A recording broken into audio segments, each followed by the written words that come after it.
Hello everybody, this is Brian Langley at Underworld.com, aka All the Behinds, because that's my real name. And I'm really happy to say we're Brian from Aggression. How's it going? Great, man. How are you? Good, I'm very well. Well, it's great to finally have you over here. I believe it's the first European tour, let alone the first shows in the UK. No, this is actually our second European tour, but it's our first time in the UK. It's 50% not bad. Yeah, it's better. You know, it's half. Yeah, no, it's our first time in the UK. We're really excited to be here, especially with our label Dissonance Records being from here, so we're on home soil, so to speak. Cool, and I would imagine growing up, there's bands like Iron Maiden and Judas Priest. I don't know if you can hear what Iron Maiden's playing in the... Oh yeah, well especially like our guitar player Dave, he loves Iron Maiden. And there's a lot of times in jam, I'm letting you in on a little bit of dirt here, but because like when we play live, Aggression doesn't usually do cover songs. Like we'll do the odd Motorhead cover here and there just because, but for the most part, the only time we play cover songs is when we're just fooling around at rehearsal. And more often than not, we've busted out the Trooper. Yeah. And for a thrash band to play the Trooper, it's, you know, it's a little different. But, you know, we definitely love Maiden, Priest, you know, Sabbath, of course. We're going to be playing Birmingham, like, birthplace of heavy metal, in my mind. I am mine too. And everyone in Maiden is mine too. Obviously, it's a really cool lineup. This thing was Venom's concept. How did you end up on the bill? Well, we got hooked up with Mad Booking, and they I guess they used to handle Bruheria's booking, and then Doomstar and Doomstar, who's putting on the tour, is associated with Mad Booking, and it was really great how it happened. We signed with Mad Booking, and a week later we had this tour offer. Like, you guys want to go out with Bruheria and Venomous Concept? And I was just like, well, yeah, sign us up, basically. Do it. Yeah, well, you know, the band's been around, well, not really around, but the band formed in late 84, 85, and it broke up in 89, and then, you know, reunited for like 3 or 4 shows in 2005, 2006, but the band never played outside of Quebec. Oh, okay. Right? So right now, especially with the album output and everything, we're really trying to make up for lost time. Yeah. There's a lot of fans of the Full Treatment album, and they never got to see the band play live because they never played outside of Quebec. Yeah. So we're really trying to make up for lost time. I mean, like, a lot of fans, like, it's so cool when we show up at shows and fans come up and talk to us, and some of them are almost in tears. They're like, you have no idea, I've been waiting 32 years to see this band play live. Never in my life did I think I would hear the Frozen Aggressor played live by Aggression, you know? And it really means something to us, because obviously without the fans, we, you know, There's no point in it. Exactly. And in 2014, when Sasquatch was talking to me about, hey, you know, like, because me and Sasquatch played in this other band called Cradle to Grave back home, and he was like, hey man, we're working on these songs and nobody's really picking us up, there's no label interest. I keep getting emails about Aggression, like these festivals in Europe want us, and you know, but I don't have a band. Like, by this point, Sasquatch had moved to the west coast of Canada, and the whole rest of the old band lived on the east coast still. So there was no way to make it work. But not only that, there was limitation issues too. Some of the past members weren't physically able due to medical reasons, or just, you know, it's very demanding.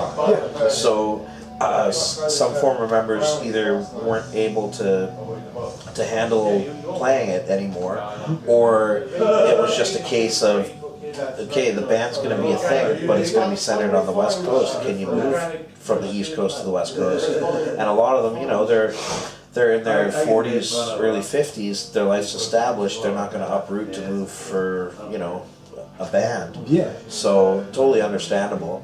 I think what the coolest thing is, aside from Gabe, of course, who passed away, I've met every single member of Aggression living except for Botcher. Right. And every single member that we've met, they've all been really supportive. They're all really happy of the work that we're putting in. And it's like, especially like right now, like even Bernie, the original guitar player,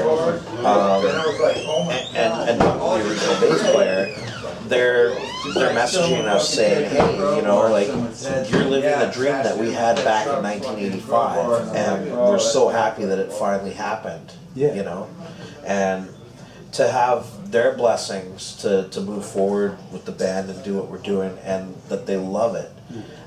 That to me is just, it's so awesome. Like it feels really good to know that they're totally behind what we're doing. Yeah, it's like praise and season. Yeah.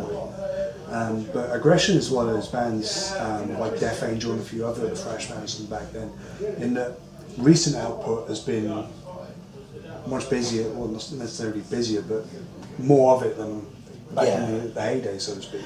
Right. They said it was only the one album in the 80s, and then it come back in mid-2000s, like I say, as an album then.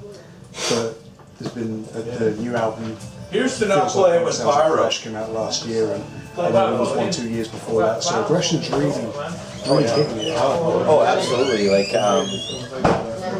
when the band reformed, like, we first started talking about it in 2014. I don't think, like, when we got the lineup solidified in late 2014, our one guitarist, Dave Watson, he got a hernia, so he went down for a few months.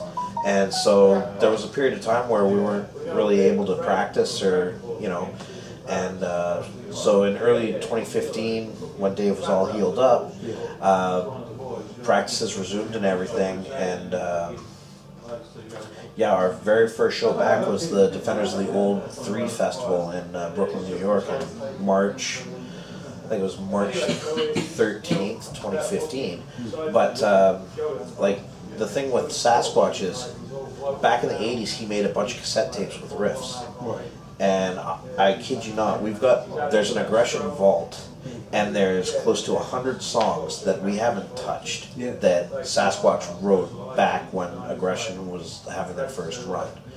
And some of those riffs and songs have popped up. Some of them we've written brand new stuff that didn't rely on any of those riff tapes as well.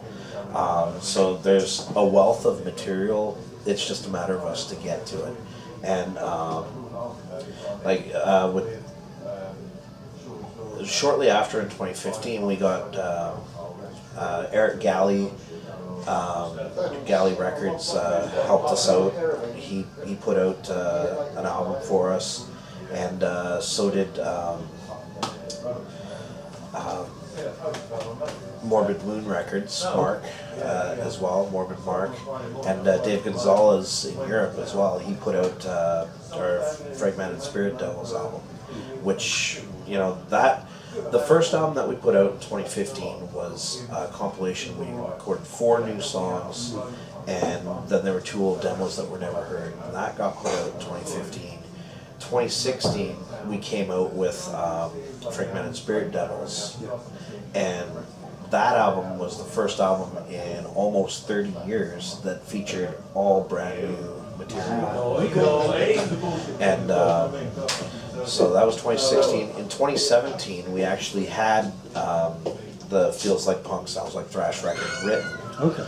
But we just been taken on by EMG management, and so a lot of the things that we had to do with them was new steps for us, so there was a bit of a waiting period, which, you know, it's always frustrating when there's like, okay, the music's here, let's put it out, but no, you have to Go through the go through the channels. There's a process to it. Make sure it's promoted properly, and that way people even know that it came out, right? Yeah. And so we've got the track listing ready for the next album too, because like yeah, here it is. Sounds Like Thrash, Feels Like Punk, Feels Like Punk, Sounds Like Thrash. That's a great title. I really like it. Well, the thing is with aggression albums, they all start with Fs. Oh, okay. Like we've got Forgotten Skeleton, Yeah. the Full Treatment, Fragmented Spirit Devils, Fractured Psyche Demons.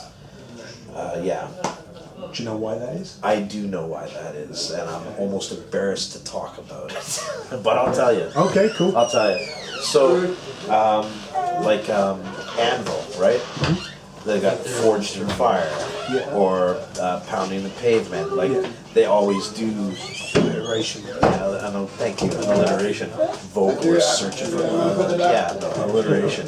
So they were doing that, and they were up to, because I think it started out with A, like Anvil is Anvil, and then it just kept going. So the next, by the time the Full Treatment was to come out in '87, Anvil was up to the letter F by then, I think, Right. or they were up to the letter E. And so somebody in the band had this bright idea, like, well, let's beat them to it. And so, okay, we'll call the album The Full Treatment. And, which isn't an alliteration at all. Doesn't fit with the scheme Anvil was going with. Yeah, it's not like Lips is going to go, oh, they fucking called their album with an F, we can't do that, man. Yeah, right? People accuse the So, terrible accent. so, but I mean, like, that's the story that I got from You don't have to Sasquatch, come why so they did far. that. I mean, like over at the merch. So, Yeah. So yeah, I said that, and then after that, it was kind of like, okay, well, we'll just keep with the F theme, and I'm like, why are we limiting ourselves to what we can call our albums? But you know, honestly, we've come up with some interesting ones. Like we've got an album titles list. Like our next 3 to 4 records, we already know what we're calling them. Like we've got the track listing, everything. But it's funny when we go on tour. That's when we end up writing a lot of material. Like we wrote a song in. We were in Bremerton, Washington, and we stayed at some friend's house, and they cooked us a nice breakfast. Wonderful people, and we're sitting in their kitchen, and next thing you know, like Sasquatch is sitting there drumming with his hands on the table. You know, and then he's just like, attack of the ice lizard. So, and just like in the span of 20 minutes eating breakfast in Bremerton, Washington, we wrote Attack of the Ice Lizards, which came out on the Feels Like Punk record. Yeah. And, you know, naturally I'm looking, I'm like, ice lizards? Yeah. What the fuck are you talking about? Oh, I'm sorry, I didn't ask before the interview. Can I swear? Is that Swear okay? away. All right. As long as you don't say Chelsea, we're fine. Chelsea, well, fuck. Oh, shit, I just said it. Fuck's sake. That's it. Flipping tables. All right. Not your cool swear away. All right. Well, I know some people is extra effort. You gotta edit it out and everything. Now this is the internet. You don't have to Good. But yeah, no. So it's, a lot of times when we're on the road, we'll come up with these really out there song titles, and then a song will get written around it. Like there's. I don't want to give too much away because somebody might try to steal this song title, but I'm gonna throw it out there anyway because if somebody does steal it, It's on record. yeah. So I'm not gonna say what happened, but basically the name of the song is called the Milwaukee Cream Pie for Two. So yeah, I don't know what's worse, the image in my mind or the accent that goes with it. We'll just stick it in there. If I told you what happened and why it's called Milwaukee Cream Pie for Two, you would probably throw up whatever you ate earlier. Like it was something else. But anyhow, yeah. So when we're on the road, we tend to write quite a bit. Yeah. And or we get ideas, and then when we go home, we work on it. Cool. How does Feels Like Punk, Sounds Like Thrash differ sonic-wise from Fragmented Spirit Demons, The Devil's Soul? See, it's tough with all those Fs, Yeah. right? You sound like a Spaniard just going. Well, honestly, this album was supposed to be a demo. Okay. Like, when we first recorded it, we thought we had it in our minds, okay, this is a demo to shop, but it, no, we got label interest right away on it, and it was like, okay, no, they want to put it out. Okay, well, you know, we recorded it proper. It's not like we cheaped out on the recording process or anything. So it's like, okay, well, all right. We thought we'd re-record them, but sure. So sonically, we went with the same studio for this album and the last one. And I don't know, other than having a different engineer, like Denis Sasquatch, when it comes to like the vocals, he'll be sitting in the room with me, and I don't sing a single line on that record without him giving me the thumbs up or his approval, because to him, he always puts this pressure on me, and I swear he loves to do it. Like, I started getting gray hair when we started Aggression. And it's Denis' fault, Sasquatch. I'm blaming him. And At least you still got yours. Well, give it time. I'm going the way of Devin Townsend, which isn't a bad thing. No. But he'll sit there and he'll be like, okay. Well, I'll get into full Sasquatch mode here. So, okay, for this next line on the album, try singing this line with blend Kronos' voice, like Witching Hour, with some David Vincent, and give me like a little bit of Paul Stanley, and your Zakk Wylde voice, like from the Pride and Glory era, but dial that back 72%. And I'll be like, dial it back 72%. Yeah. How do you want me to do that while trying to add influence of these other singers with that? Yeah. It's like, oh, just pretend like Zakk has a cold. Like, what? And so that's the direction I get when I'm recording the vocals. You thought your job was demanding. Well, and then on top of that, he says, hey, so if the next album tanks and no one likes it, it's because the vocals suck. No pressure. Well, just to kind of wrap things off with, obviously Aggression, we're a proud Canadian band, and there's a lot to be proud about, especially when it comes to Canadian thrash. We've got bands like Razor and Exciter and all these kinds of bands. Annihilator, Infernal Majesty, Pile Driver, Sacrifice. Yeah, that's Sacrifice, right? So how does it feel like now being part of those fellow, you're now one of those Canadian thrash veterans?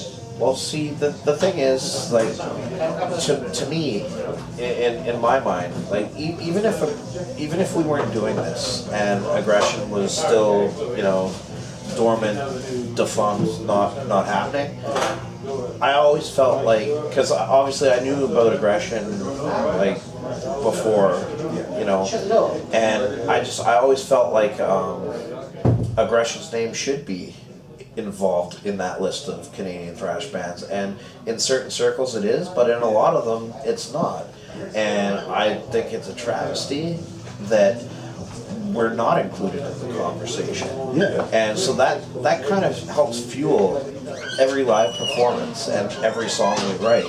Like, we want to be in that conversation, and I feel the band's lineage, and especially the hard work that we're doing now, you'd be hard pressed to find another Canadian thrash band from the '80s, present day, that is working this hard. Like, and I'm not throwing stones. Like, it's tough, you know. It is tough, but like the touring that we've done, our output in the last couple of years, we did a 54-hour drive. And we went straight up on stage. We drove from Salmon Arm, BC to Trois-Rivières, Quebec, 54 hours straight. The only time we stopped was at a gas station or the side of the highway to rock a piss. Our poor merch girl, Leather Heather. Wow, what a trooper. She didn't even complain about it.